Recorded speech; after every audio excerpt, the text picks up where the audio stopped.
Evening বন্ধুরা, কেমন আছে সবাই? আশা করি সবাই খুব ভালো আছো। সবাইকে আমার অনেক ভালোবাসা। আমি চলে এলাম বাইরে। আর আজকে আমরা মাটির কিছু জিনিস বানাচ্ছি। কদিন ধরে আমি বাইরে মাটির উনুন বানাচ্ছি, কাজকর্ম করছি। তো ছেলেমেয়েরা একটু বাইরে খেলাধুলা করছে আমার সঙ্গে। আর আমি বলেছি আমার মেয়েকে যে আমার রান্নাঘরের সঙ্গে তোমারও একটা রান্নাঘর বানিয়ে দেবো, খেলার রান্নাঘর। তো আমি রান্না করবো আর তুমিও রান্না করবে তোমার রান্নাঘরে। তো মেয়ের জন্য খেলনা টেলনা বানাচ্ছি, ছেলেও আছে। তো ওই ছেলে একটু ঠাকুর ও তো ঠাকুর ভালোবাসে, ও একটু ঠাকুর বানানোর চেষ্টা করছে। আর মেয়ে পুতুল এইসব বানাচ্ছে যা পারছে, আমিও ওর সঙ্গে হেল্প করছি, বানিয়ে দিচ্ছি সব কিছু।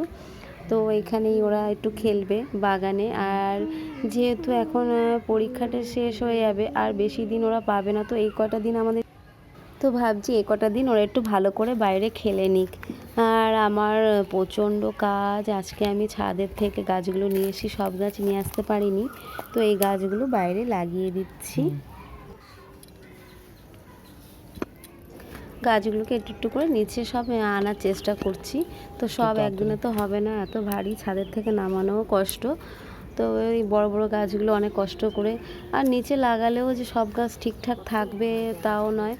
তো যাই হোক, এতটা জায়গা তো আর আমার সময়ও হতো না, তা ভাবছি এখন একটু বাইরে বেশিরভাগ দিনের সময়টা কাটানোর চেষ্টা করছি আর কি। আর এই দেখো পুচকে পাচকারা খেলতেও চলে এসছে। ও সব খুব আনন্দ করে ওরা খেলছে। যাক, ভালো হয়েছে, এখন থেকে একটু ফোনের ইয়েটা একটু কম থাকবে। তো আমি বলেছি স্কুল আর পড়াটোরা ছুটির দিনগুলোতে ওরা বাইরেই খেলবে। ওদের মাটির কিছু খেলনা টেলনা বানিয়ে দিয়েছি, দেবো আরও। চাইছি যে ছেলেমেয়েরা যেন বাইরেই সবসময় একটু খেলাধুলা করুক গাছের নিচে। তো আমার তো ছোটোবেলার দিনগুলো এরকমই কেটেছে, বাড়িতেই আমি খেলতাম, আমাকে কোথাও যেতে হতো না। তো ওই গাছের আমবাগানে, গাছের নিচে, বাড়িতে উঠানে, তারপরে পাটের সময় পাটকাঠি রোদ দিলে যেভাবে গোল হয়ে থাকতো, ওই পাটকাঠির নিচে সুন্দর করে ঢুকে বসে থাকতো। ওর জন্য আর যেহেতু ওদের পরীক্ষা শেষ হয়ে যাচ্ছে আর বেশি দিন ওরা পাবেও না, এরপরে আবার খুব পড়াশোনা শুরু হয়ে যাবে নতুন ক্লাসে উঠে গেলে।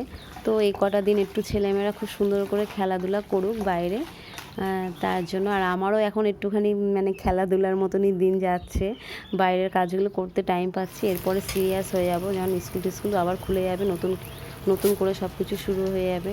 তো একটা বিশাল একটা চাপের সঙ্গে একটা চিন্তাও থাকবে।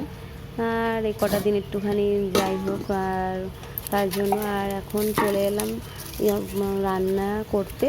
তো মাংস নিয়ে এসেছি, সকালে একবার খাওয়া দাওয়া হয়ে গেছে, বাকি রান্না মা করে রেখেছে। তো এখন আবার রান্নাটা আমি করছি বাইরে, মাংসটাই করব, আর সব রান্না হয়ে গেছে। আর এখন আমরা খাওয়া দাওয়া করে নিচ্ছি। তো